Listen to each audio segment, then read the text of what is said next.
Hey guys, how's it going? It's Jake Vegas 79 here. Well, it's been a while since I've recorded a video. I've been a little busy.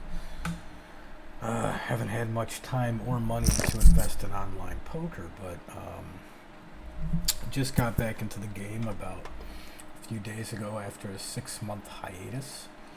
And here we are. We're at a final table of a $10 tournament.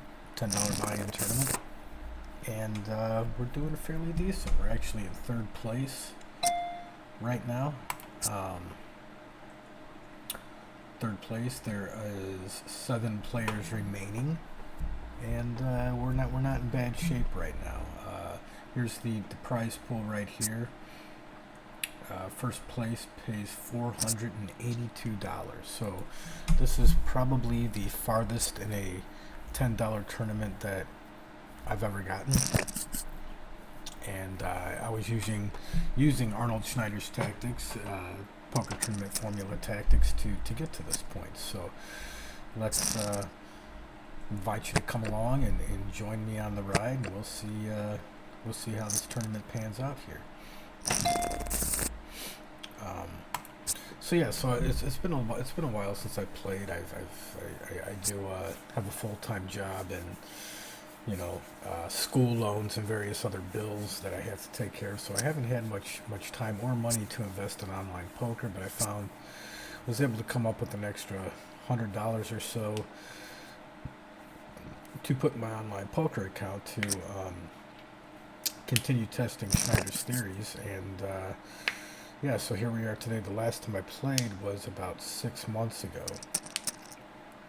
and I didn't do too good, actually. I think I put about $150 in, and I lost all 150 without winning any tournaments. As a matter of fact, I have the statistics right here on officialpokerrankings.com. So first I want to show you, this is where I started playing again. I started playing again, and let's finish this hand out first and see how this goes.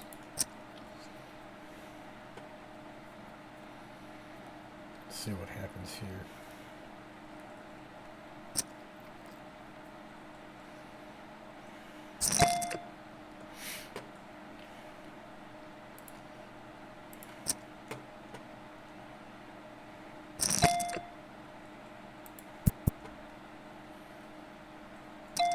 Might be all for us, ladies and gentlemen. This might be all for us.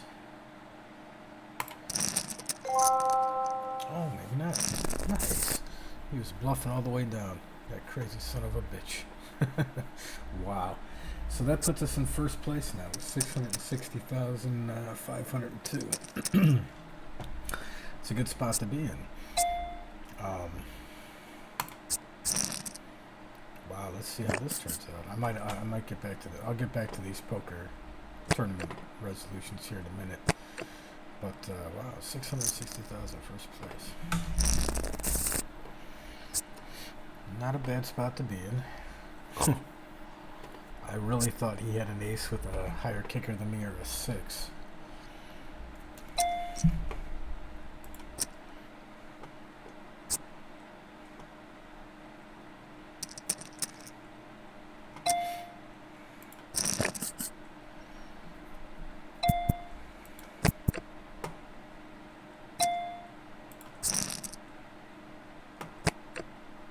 Wow. Alright, so just knocked him out now. Alrighty. So we're still in first place. We're still in good standing. Okay. So I'm going to fold this hand down here, this 5-3, just for a minute. Okay, so I got back in, last time I played was in March of 2015. And I just got back in, what is it, about 4 days ago, 4 or 5 days ago, and as you can see, we've played quite a few tournaments here. These here are all the tournaments that I've played in, and since I got back in, I've gotten quite a few cashes in the money finishes here. One was a second place finish, which was pretty notable, for $73. Today, I came in first place and got $175. That was a $7 tournament here. Now, mind you, this was and this was all done using Snyder's poker tournament formula. So let's just take a look. So there's 1, 2, 3, 4, 5, 6, 7 money caches that I've got here in the money finishes, and out of those 7, 1, 2, 3, 4, 5. Out of those 7, 5 of them were final table finishes. So I think that's pretty important there. That this is big here. Should I call it that? I'm gonna fold it. Yeah, good thing I did. Let Krang take this over. So out of those 7 caches, 7 in the money caches that I got, 5 of them were final tables. I think that's a pretty interesting statistic there, considering that, you know, the majority of the caches are final table finishes. And again, I'm calling because we have the button here, and Snyder advises that if you have the adequate chip stack to call a standard size raise on the button. Now, if anybody's watched any of my previous videos, they've known that. So not to mention these caches here, but including this one's a final table finish too. This will be a final table finish as well. So, and again, this was all using the tactics that Arnold Snyder advises in his poker tournament formula book. So let's go ahead and play on and see what materializes out of this tournament. So now we're in second place.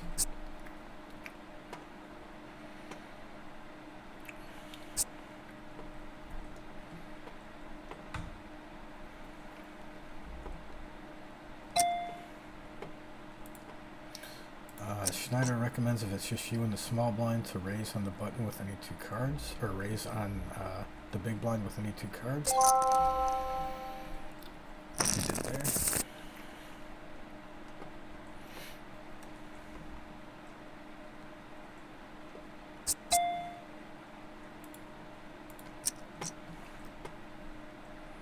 The Yipsy Gypsy. Now we got top pair here. I think it's safe to go ahead and bet it.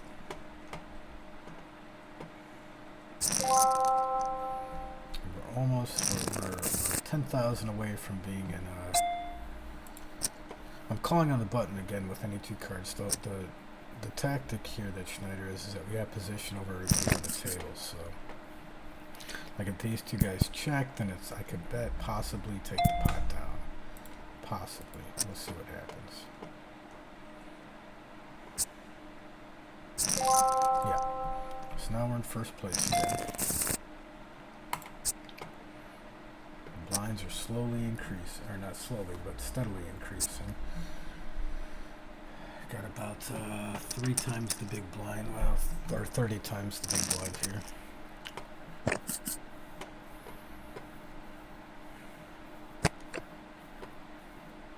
And that puts Gypsy back in the game. Kind of hoping that Krang would have busted him or her there.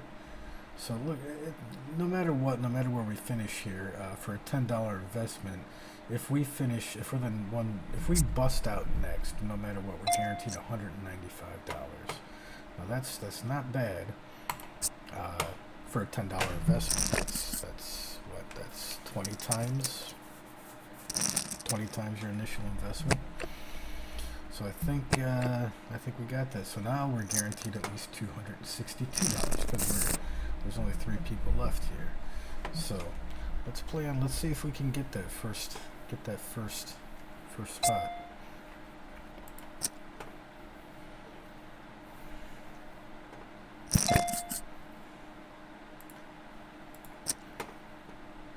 We got bottom pair.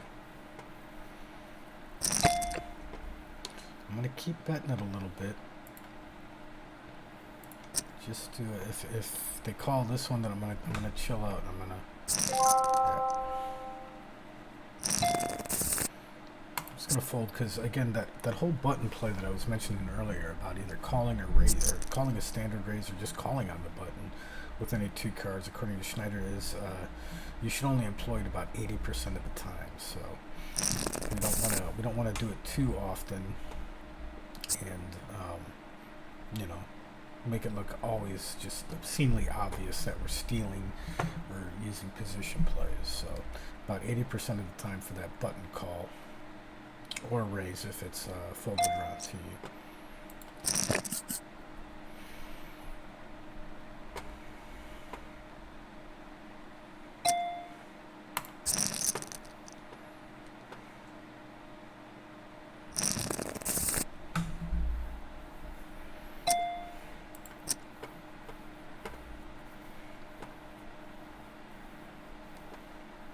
Sorry for the dead air. I usually play music in the background, but I did notice that some of my YouTube videos, when I do play music, there's some kind of copyright infringement, and ads may play, or some videos won't play because the music is going on in the background. So I'm going to try to refrain from that, although I do like to listen to music when I'm playing, but I'm not going to be able to do that, I don't think, anymore. Right here I got ace-5 on the button.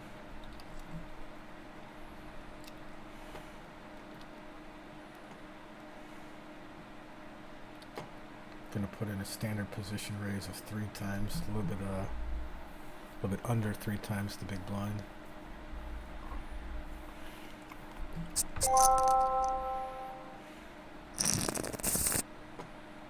And I see, actually, the tournament I was playing in earlier today, when it was just down to 3 players, man, it went brutally long. So it's very possible that this can extend for a period of time. I tried to hold off on recording until I got to the final table, because I think the longer the video is, the more difficult it is for me to successfully upload it to YouTube. So I'd like to keep this video as short as, like, we've already been going for 12 minutes, and I'm probably going to have to cut it off at about 30 minutes in order to successfully upload it to you guys.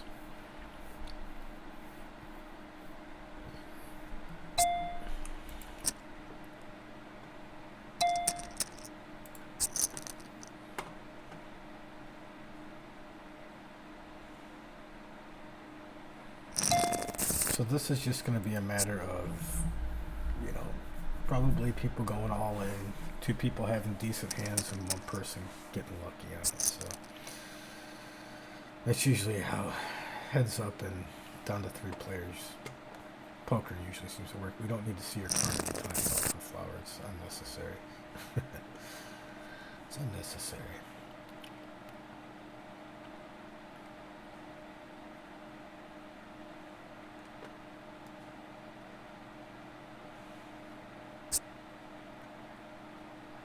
Let's see if I'm going to go, because I'm going to button it.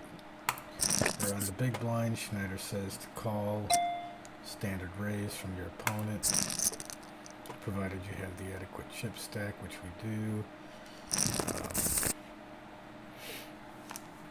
So I did that. I'm going to call with this queen jack suited as his raise, because hand values go up quite a bit when the more short-handed the table gets. So queen jack suited, where you normally probably wouldn't call a raise, I'm going to call it here.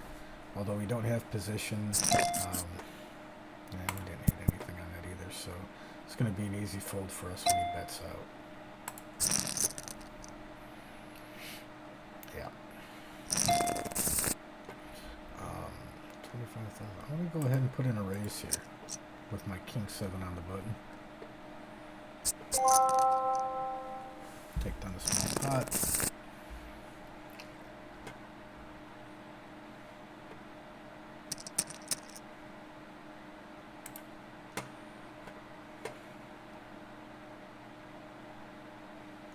See what Crank does. Hoping he calls and gets lucky.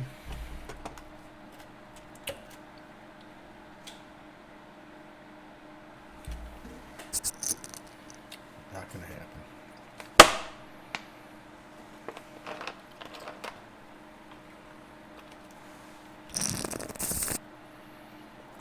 this doesn't look like much is materializing between the three of us here.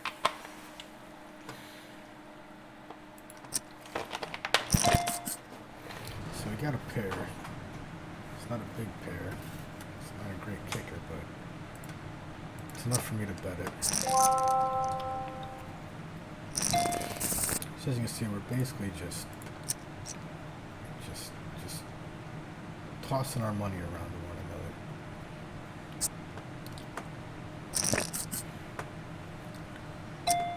And fold up.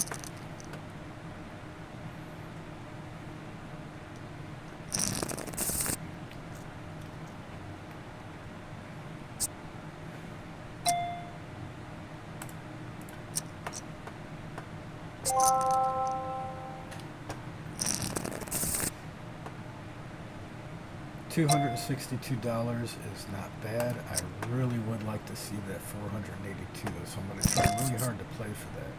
So now here we have an open-ended straight draw, backdoor flush draw. No more backdoor flush draw, but we have an open-ended straight draw. I'm going to go ahead and call and see if that straight comes. And it did come. So I'm going to check and see if this guy bets it.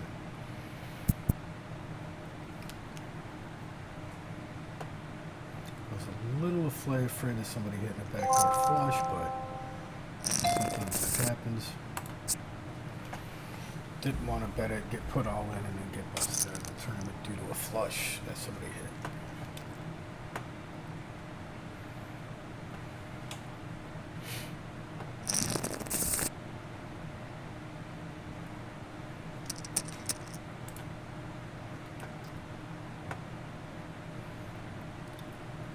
Hoping Crane calls here and knocks Dolphin Flower out.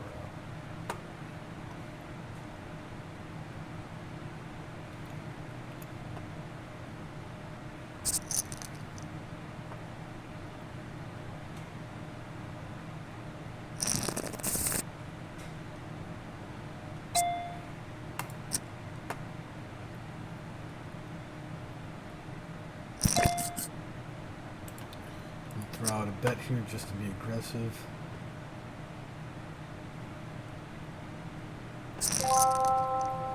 Paid off, we took the pot down. And just not getting any hands here.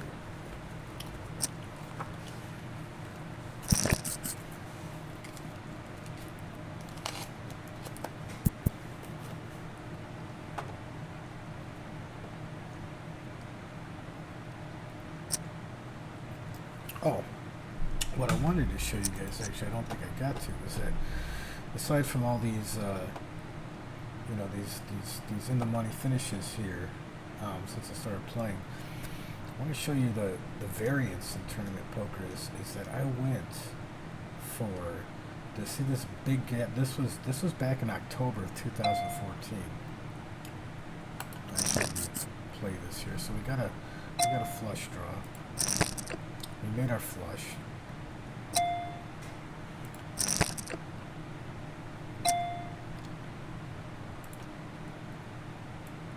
I want to try to get as much money as possible out of it.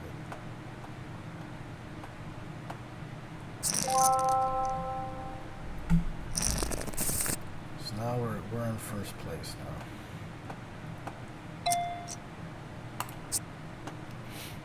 Okay, so this marks August 15th or August 2015 when I just started replaying. This was back in October of 2014, and all these gaps had this big long period of no tournament cashes. That's 43 tournaments that I played in, and I didn't cash any of them. So, and this was, I have to go back there, this was still using Snyder's tactics, so there's a lot of variance, even in tournament poker. 43 tournaments without a cash. So you can expect, being a poker player, you can expect to see long periods of time where you don't even make it in the money.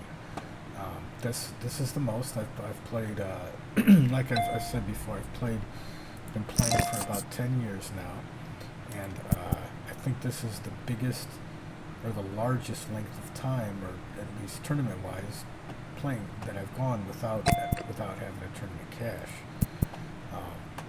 So I just want to show you guys that. But then we get back up to the past couple days here, and we're back in the money finishes on a fairly regular basis here. In deep money finishes too. Like I said, 5 out of the 7 here were all final tables. So that's a good sign.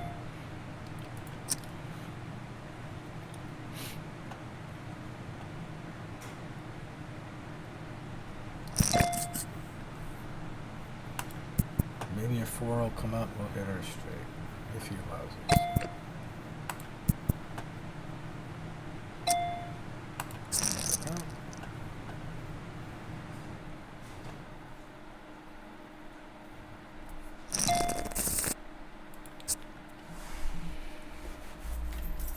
So this is the waiting game.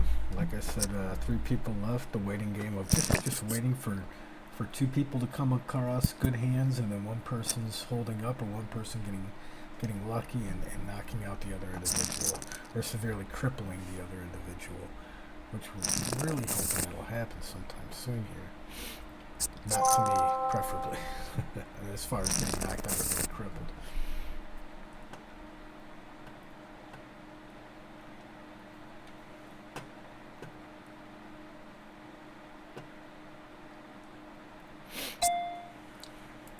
I'm going to put in a raise here.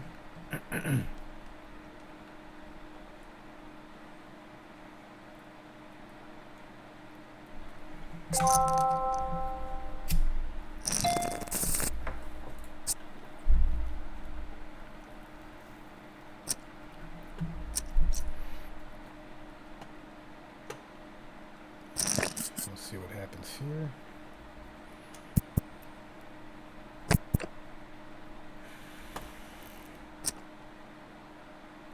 I think Crank's got a good hand that he's slow playing.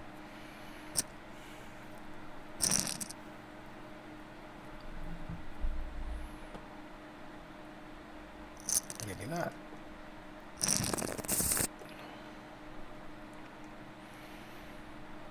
So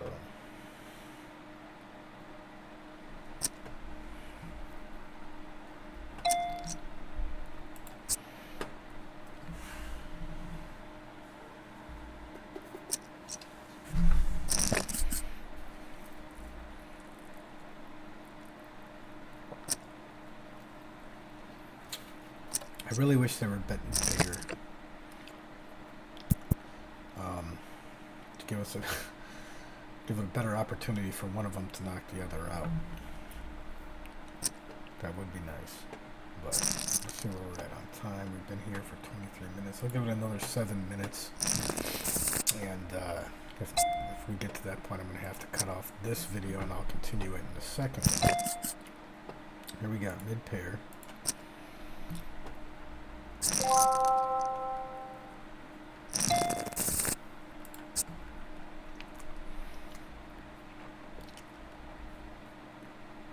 So, for those who haven't really played poker, these little battles between 3 people can last quite a long time. I've seen them go real quickly. Two people go at it and go all in, and one of them knocks the other person out. And then I've seen them recently; they seem to be just taking a real long time. I think with this amount of money, I mean, if you're average Joe, 262, 350, and $482. That's nothing to sneeze at. It's a good chunk of change for anybody. So that could be why people are more careful when they're playing. At these, when it's down to 3 players in a tournament.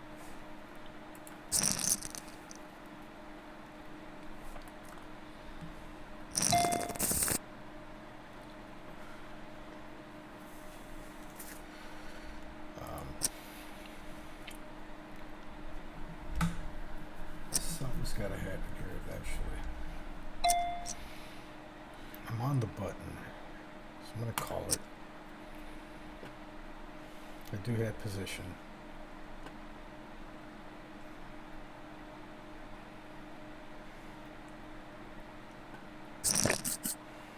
And that was not gonna do anything for us. We just gave Crank quite a few chips here. Hold it out.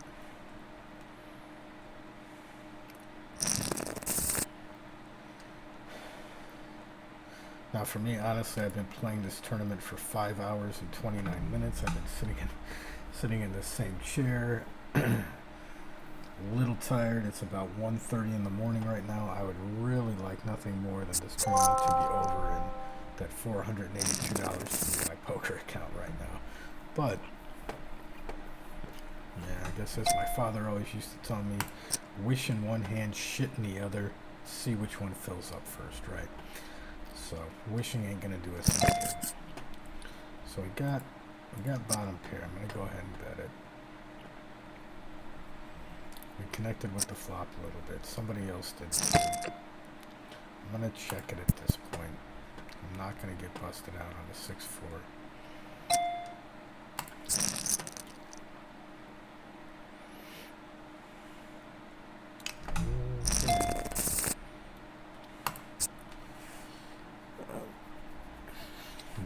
These are the pains of tournament poker. Wow. Now I really wish I would have called there. Really wish I would have called there. Let's see what happens here.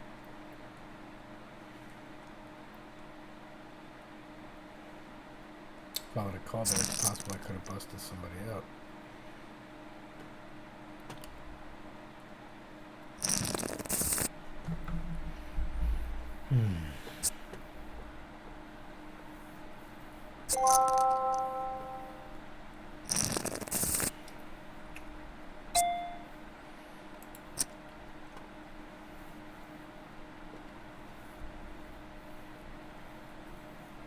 The funny thing is that actually Dolphin Flower was down to like 35,000 chips. They made it to this final table as the small stack, and now look at them, right? They've garnered first place at the moment. So you know, just because you come to a final table as a small stack doesn't necessarily mean you're going to bust out first at that final table. A lot of things can happen. A lot of things can happen.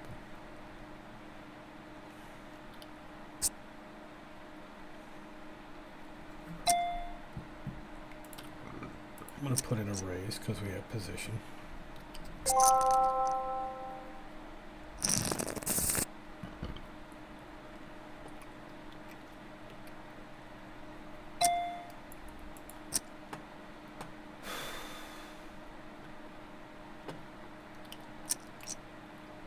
Fold. Uh-oh. We might have a game here, ladies and gentlemen.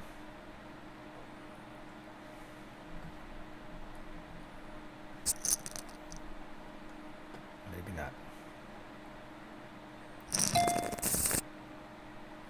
I'm going to go ahead and put in that late position raise.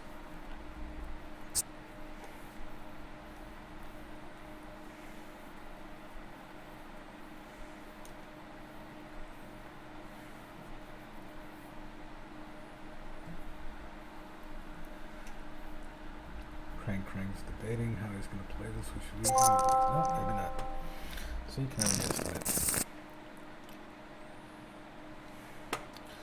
Where are we at? Video advice. We're at 29 minutes. All right, guys, I'm going to go ahead and cut this video off here so I can successfully upload it to YouTube, and I'm gonna try to jump right back in and continue it in part 2. Okay. All right. Catch you guys soon.